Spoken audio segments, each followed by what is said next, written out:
নমস্কাৰ বন্ধুসকল, আজি আমি আপোনালোকক দেখুৱাবলৈ চেষ্টা কৰিম কেনেকৈ আপোনালোকে মিছন বসুন্ধৰা পৰ্টেলত কেনেকৈ আপোনালোকে উত্তৰাধিকাৰী সূত্ৰে মাটিৰ নামজাৰিৰ অনলাইন আবেদন কৰিব তাকে দেখুৱাম। আপোনালোকে ভিডিঅ'টো চাই থাকিব। ফাৰ্ষ্ট টাইম আপোনালোকে ইয়াতে এনেকৈ টাইপ কৰিব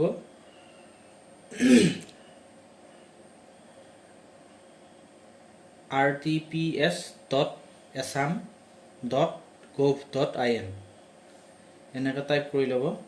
লৈ আপোনালোকে এনেকৈ সাৰ্চ কৰি দিব। সাৰ্চ কৰি দিয়াৰ পিছত এই পেজখন খোল খাব আৰু এই পেজখন খোল খোৱাৰ লগে লগে আপোনালোকে সেৱাসমূহ অপশ্যনটো যিটো আছে এইটো লেংগুৱেজটো আপোনালোকে অসমীয়া কৰি ল'ব। মই অসমীয়া কৰি লৈছোঁ, তেতিয়াহ'লে আপোনালোকৰ বুজাত সুবিধা হ'ব। গতিকে ইয়াতে আহিলোঁ, আমি সেৱাসমূহত আহিলোঁ। সেৱাসমূহত আহি CSC সেৱাসমূহত আমি ক্লিক কৰিম। ক্লিক কৰাৰ লগে লগে আমি এনেকুৱাকৈ এখন ইণ্টাৰফেচ দেখা পাম। ইয়াত গোটেই যিখিনি সুবিধা উপলব্ধ আছে গোটেই সুবিধাখিনি ইয়াতে আছে। এনেকৈ আপোনালোকে চাই ল'ব আৰু এনেকৈ চাই লৈ এনেকৈ কোনটো পেজত আপোনালোকে বিচৰাখিনি আছে সেইটো চাই ল'ব। ৰাজহ আৰু দুৰ্যোগ ব্যৱস্থাপনা বিভাগ, ইয়াতে আছে উত্তৰাধিকাৰৰ অধিকাৰৰ দ্বাৰা মিউটেশ্যন, গ্ৰাম্য বা নগৰীয়া। এই অপশ্যনটোত আপোনালোকে এনেকৈ আবেদন কৰক যিটো অপশ্যন আছে সেইটোত ক্লিক কৰক। ক্লিক কৰাৰ পিছত এনেকুৱাকৈ নিৰ্দেশনাসমূহ আৰু প্ৰয়োজনীয়তাসমূহ বুলি দুটা অপশ্যন আহিব। এইখিনি আপোনালোকে ধুনীয়াকৈ পঢ়ি ল'ব। পঢ়ি লৈ আপোনালোকে এইখিনি এনেকৈ লিখা আছে, তৰা বা ষ্টাৰ চিহ্ন থকা প্ৰত্যেকটো ক্ষেত্ৰ অনিবাৰ্য তথা পূৰণ কৰা বাধ্যতামূলক। ষ্টাৰ মাৰ্ক যিকেইটা ফিল্ডত থাকিব, যিকেইটা ঘৰত থাকিব, সেইখিনিত আপোনালোকে প্ৰত্যেকটো আপোনালোকে পূৰণ কৰিব লাগিব, সেইটো ইয়াতে লিখা আছে। আৰু এইখিনি পঢ়ি লৈ আমি ইয়াতে আবেদন কৰক এই অপশ্যনটোত ক্লিক কৰিব লাগিব। আবেদন কৰক অপশ্যনটোত ক্লিক কৰাৰ লগে লগে নেক্সট এনেকৈ এখন পেজ খোল খাব। এই পেজখনত ইয়াতে আমি আহি CSC লগইন অপশ্যনটোত ক্লিক কৰিম। যিহেতু মোৰ CSC জৰিয়তে মই কৰিম, তো CSC জৰিয়তে এনেকৈ কৰাৰ লগে লগে CSCটো মোৰ অলৰেডি লগইন কৰা আছিলে, গতিকে ইয়াতে কোনো পাছৱৰ্ড বা ID নামাৰাকৈ লগইন হৈ গ'ল। আৰু ইয়াতে আহি আমি এনেকৈ ছাৰ্ভিচেছত ক্লিক কৰিম। ছাৰ্ভিচেছত ক্লিক কৰাৰ লগে লগে ইয়াতে এনেকুৱাকৈ আকৌ আমি আগত যিখিনি আমি ছাৰ্ভিচেছ পাইছিলোঁ সেই ছাৰ্ভিচেছ গোটেইখিনি ইয়াতে দেখাই আছে। গতিকে আমি এনেকৈ চেক কৰি ল'ম আমাক কোনটো লাগে। আমি যিহেতু উত্তৰাধিকাৰী সূত্ৰে নামজাৰি কৰিম, তো আমি মিউটেশ্যন বাই ইনহেৰিটেঞ্চ অপশ্যনটোত আমি গৈ এপ্লাই ক্লিক কৰিম। আৰু এপ্লাইত ক্লিক কৰাৰ লগে লগে এখন পেজ খোল খাব। ইয়াতে mutation by right of inheritance লিখা আছে। আৰু এই পেজখনত ইয়াতে ফাৰ্ষ্ট টাইম আপোনালোকে এপ্লিকেণ্ট নেম, তাৰপিছত আহিব এপ্লিকেণ্ট মোবাইল নাম্বাৰ, এড্ৰেছ, এনেকৈ গোটেইকেইটা অপশ্যন আছে। সেইটো আপোনালোকে চাই ফিল আপ কৰি ল'ব। মই এনেকৈ ফিল আপ কৰি ল'লোঁ আৰু এনেকৈ ফিল আপ কৰি লৈ প্ৰচিড অপশ্যনটোত ক্লিক কৰিব লাগিব। আৰু প্ৰচিড অপশ্যনটোত ক্লিক কৰাৰ লগে লগে এনেকুৱাকৈ এখন আহিব, চাৰ্ট এখন আহিব, are you sure you are redirecting to external site, please do not refresh or hit the refresh button, এনেকৈ আহিব। ইয়াত আমি প্ৰচিড কৰি দিব লাগিব। আৰু ইয়াত প্ৰচিড কৰাৰ লগে লগে নেক্সট আকৌ এনেকৈ পেজখন খোল খাব। তাত আমি গেট ষ্টাৰ্টেডত ক্লিক কৰিম। আৰু গেট ষ্টাৰ্টেডত ক্লিক কৰাৰ লগে লগে এনেকৈ আহিব ভেৰিফিকেশ্যন ডিটেইলছ। আৰু এইখিনি আপোনালোকে এপ্লিকেণ্ট ডিটেইলছ, যোনে আবেদন কৰিব তেওঁৰ ডিটেইলছখিনি এই পেজটোত ভেৰিফাই কৰি ল'ব। আৰু ভেৰিফাই কৰিবৰ কাৰণে ফাৰ্ষ্ট টাইম আপোনালোকে এই অপশ্যনটো ক্লিক কৰিব লাগিব। I hereby declare that I have read all the terms and conditions and I have no' objection in authenticating myself. এই অপশ্যনটোত আপোনালোকে ক্লিক কৰি ল'ব লাগিব। আৰু ক্লিক কৰাৰ লগে লগে ইয়াতে আপোনালোকৰ আধাৰ নাম্বাৰটো মাৰিব লাগিব। এনেকৈ আধাৰ নাম্বাৰটো মৰাৰ পিছত আপোনালোকে ভেৰিফাই আধাৰত ক্লিক কৰিব লাগিব। আৰু ভেৰিফাই আধাৰত ক্লিক কৰাৰ লগে লগে আপোনালোকৰ আধাৰত যিটো registration mobile number, register mobile number আছে, সেই মোবাইল নাম্বাৰত এটা OTP যাব। আৰু সেই OTPটো ইয়াতে ছাবমিট কৰি ভেৰিফাই কৰিব লাগিব।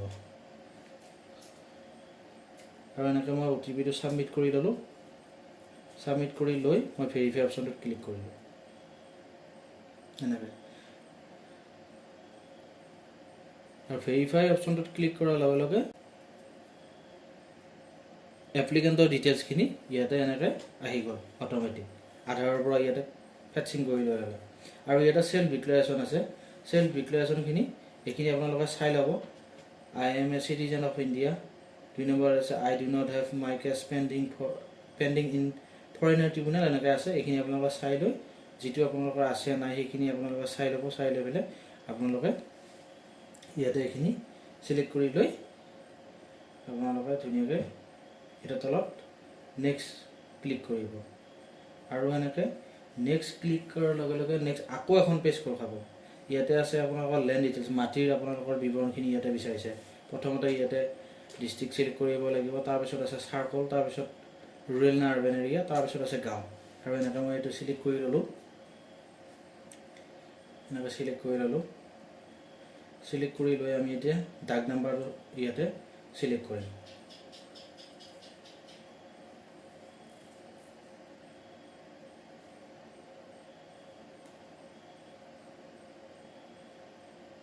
আৰু এনেকৈ ডাক নাম্বাৰটো চিলেক্ট কৰি ল'লোঁ। ডাক নাম্বাৰটো চিলেক্ট কৰি লৈ আমি নেক্সট বুটনত ক্লিক কৰিম। আৰু নেক্সট বুটনত ক্লিক কৰাৰ লগে লগে অ'নাৰ ডিটেইলছ আহিলে। এই আগৰ পট্টাখন মানে কাৰ নামত আছিলে তাৰ ডিটেইলছখিনি ইয়াতে আহিছে। আমি এনেকৈ অ'নাৰ ডিটেইলছটো চিলেক্ট কৰি ল'লোঁ। চিলেক্ট কৰি লৈ এই অপশ্যনটো আপোনালোকে চাব লগা অপশ্যন, এপ্লিকেণ্ট ডিটেইলছখিনি যদি মানে ভুল হয় এইটো আপোনালোকৰ ৰিজেক্ট হৈ যোৱাৰ চান্স থাকিব। গতিকে আপোনালোকে এইটো ধুনীয়াকৈ চাই ল'ব, আপোনাৰ ডিটেইলছখিনি মাৰি দিব। Does applicant already have his name in the current ডাক, সেইটো আপোনালোকে ন' কৰিব লাগিব। যিহেতু আবেদনকাৰীৰ নাম যদি থাকে ইয়াতে তেতিয়াহ'লে এইটো কাম নহ'ব। আবেদনকাৰীৰ নামটো ইয়াতে থাকিব নালাগিব। আৰু এনেকৈ চিলেক্ট কৰি লৈ ন' অপশ্যনটোত ক্লিক কৰি লৈ আমি এনেকৈ স্ক্ৰল ডাউন কৰিম। স্ক্ৰল ডাউন কৰি এনেকৈ ডিটেইলছখিনি পঢ়ি ল'ম এপ্লিকেণ্টৰ। আৰু তাৰপিছত আমি এনে ছেভ এপ্লিকেণ্ট অপশ্যনটোত ক্লিক কৰিম। আৰু ছেভ এপ্লিকেণ্টত ক্লিক কৰাৰ লগে লগে এনেকৈ আহিব লিষ্ট অফ এপ্লিকেণ্ট, এনেকৈ আহি যাব। এনেকৈ অহাৰ পিছত আমি আকৌ নেক্সট বুটনত ক্লিক কৰি দিম। আৰু নেক্সট বুটনত আহি গ'ল, এনেকৈ ক্লিক কৰাৰ লগে লগে আহি গ'ল আপলোড ডকুমেণ্ট। ইয়াতে কি কি ডকুমেণ্ট আপলোড কৰি ল'ব।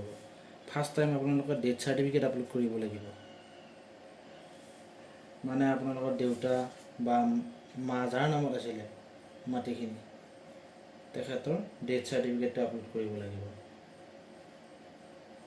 2 নম্বৰতে আপোনালোকৰ চুৱেৰিং এফিডেভিট।